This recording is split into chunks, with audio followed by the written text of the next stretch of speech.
Hey, what's up? Hello everyone, welcome to Fantasy Filmball, the show where we turn movies into sports and sports into something we don't talk about here. My name is Matt. My name is Dyl, and today we are talking about the best superhero movie of the decade. You know, what Warner Brothers and all the celebrities told us from here and far, and of course we are talking about The Flash. Neither of us do believe that, but if you did believe that, let us know down below. I would love to hear why you think this movie is great, or why you think this movie is awful. Let's not waste any time. Matt, kick us off here. The Flash. It's finally here after what seems like 8-10 years of development. I don't know how long it's been, but I remember there was talks of a Flash movie when I was in middle school, and now I'm out of college. Which is crazy because it seemed just as useless and dumb then as it does now. Because for me, I've always been like, what? Who likes the Flash? Who's that character for? That guy in our comments section the other month said, "You know nothing. The Flash is the beloved character. It's going to make so much money." Oh my god, I didn't even see that. That's funny. I know we both thought it was going to make quite a bit of money because everyone was telling us this movie's going to make $140 million. And that always sounded a bit wrong. But hey, we're here now, and we get to talk about one of the most unexpectedly huge box office bombs of the year. This is not even going to pass Black Adam at the box office. And that spells doom for Blue Beetle, which is coming out in a month's time. So yes, we're talking about The Flash. But before we get into David Zaslav's massive disaster, let's talk about the movie itself. This movie's not awful. It's not good. Like, I forgot about it within like 48 hours of seeing it, but I had fun sitting there. I think it starts off in a really good tone. Yeah, you could just say it's Justice League 1.5. I really like some of the comedy that was working there. Some of the visual aesthetics was working well. Like, yeah, saving babies in a microwave is really stupid, but it was at least entertaining to watch. And I thought that Ezra Miller and Ben Affleck had very good back and forth in the little bit that we did get. Just the more this movie goes on and on, the more this movie loses me. Elephant in the room, I guess. Ezra Miller, not a good person, but I'll at least say that I thought they played both of these roles pretty good. I did not like Ezra Miller in the Justice League movie, and I thought they were good in this, both versions. I thought the annoying version really sold that, hey, this is an annoying kid who just does dumb stuff, and the version that we had known who was annoying then is less annoying and takes on a more mature role, which I thought they played both of those roles very well. And then we get our final act, which probably gives Ant-Man Quantumania a good run for worst superhero final act I've seen in the last few years. The movie was fine, but it was really just fine. I don't know what the hell people were talking about when they were saying this is the best superhero movie ever, but at the same time, the people out there who are saying it's one of the worst movies they've ever seen, also, like, it's just fine. It's not horrible. It's not good. It's just middle of the road. And maybe that's the worst thing about it, is that it's not bad enough to get angry about. It's just like, yeah, sure, that was a movie. It was a movie. There's some things about it that definitely make me a little bit angry, but I would say overall I'm more positive on this movie than negative. Ezra Miller, of course, is a criminal and should never have been cast in this movie in the first place. But you know what? They were great in this movie. They did a great job. Credit where credit is due. Never cast Ezra Miller in another movie, please.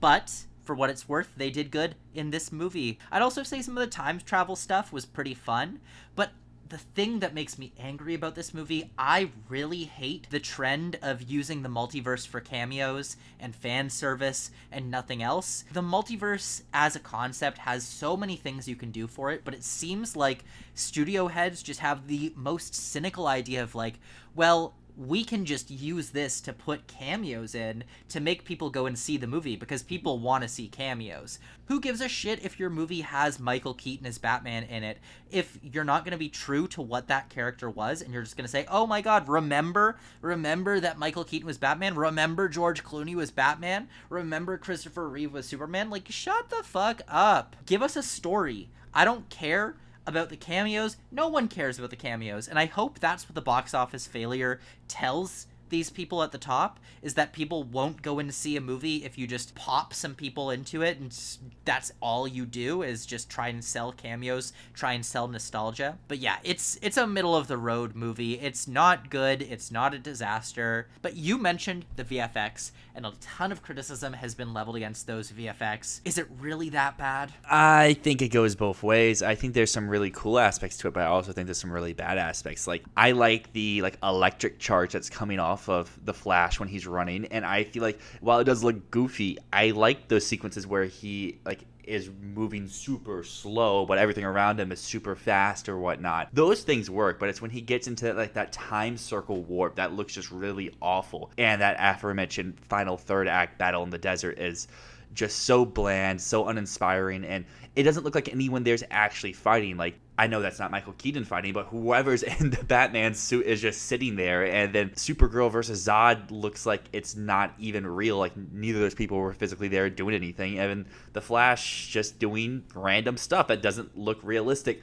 I want to go back to one thing that you said before in the cameo part. I'll give this movie a little bit credit. This would have been the first movie to do the multiverse cameos if it came out on its original date. This movie's been in production hell for 10 years. So this would have beat Into the Spider-Verse or No Way Home or any of the other multitude of Multiverse of Madness or whatever you want to pick. This would have been the first, but obviously it's now the last, and it's probably one of the worst cases of it because they were all not really rewarding. I will say the George Clooney one did get a laugh out of me, but it was like, really? This is what you're going to give us? And this is how you're going to end out on? But I guess that's what it was going for. But yeah, to answer your question, VFX, some bad stuff, some good stuff, but overall not very impressive. I don't think this movie would have had a multiverse angle to it if it was released when it was first slated to.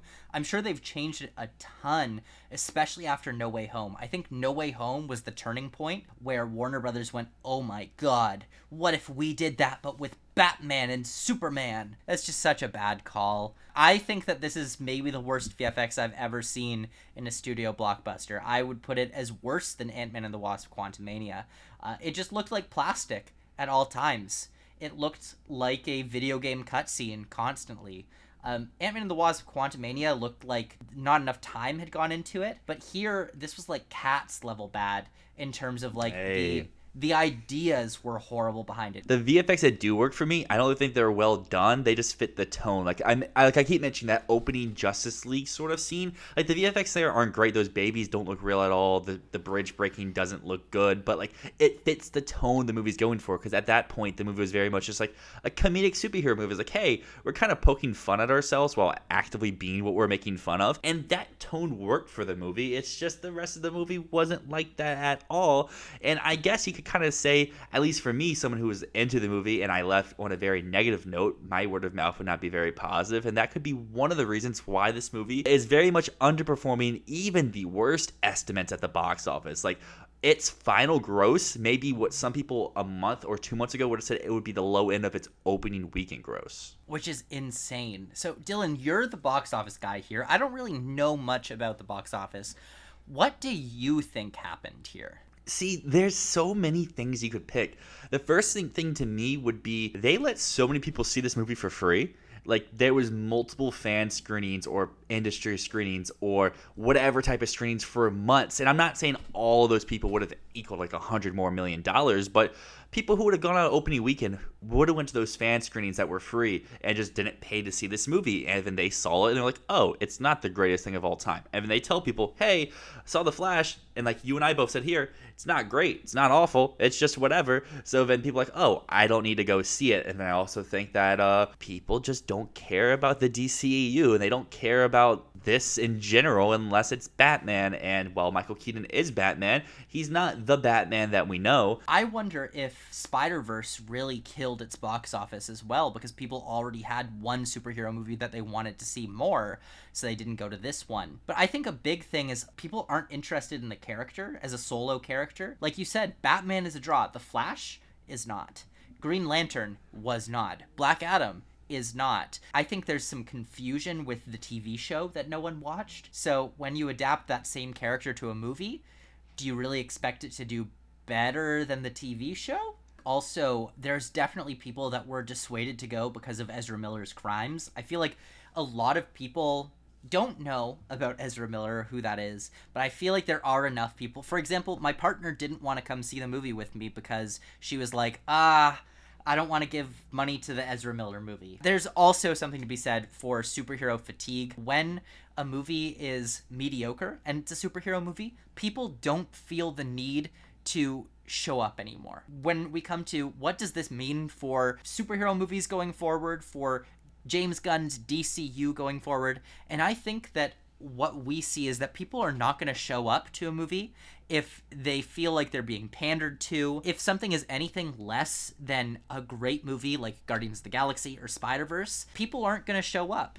Because there's so much superhero content now, no one feels the need like they maybe used to go and see every superhero movie, because now there's so much that it's exhausting to try and keep up. But we're not a box office channel, we're an Oscar channel, and let's talk Oscar chances. Oh, yeah. And to that I say, get real! Are you kidding? Are you serious? No way, man. Yeah, I mean, once upon a time, I would have said, yeah, maybe VFX of this movie is very well received and it's good and it's as good as everyone's saying it is, but clearly that's not the movie that we got. So yeah, no, nothing, nada, zilch. DCEU still has 0 nominations. Whoa. And we'll continue. It will continue like that. So yeah, that's our discussion on The Flash. Let us know what you thought of this movie. Was it as bad as everyone said? Are you hoping to save the Snyderverse? Let us know in the comments down below. But until next time, my name is Matt. My name is Dyl, and this is Fantasy Filmball.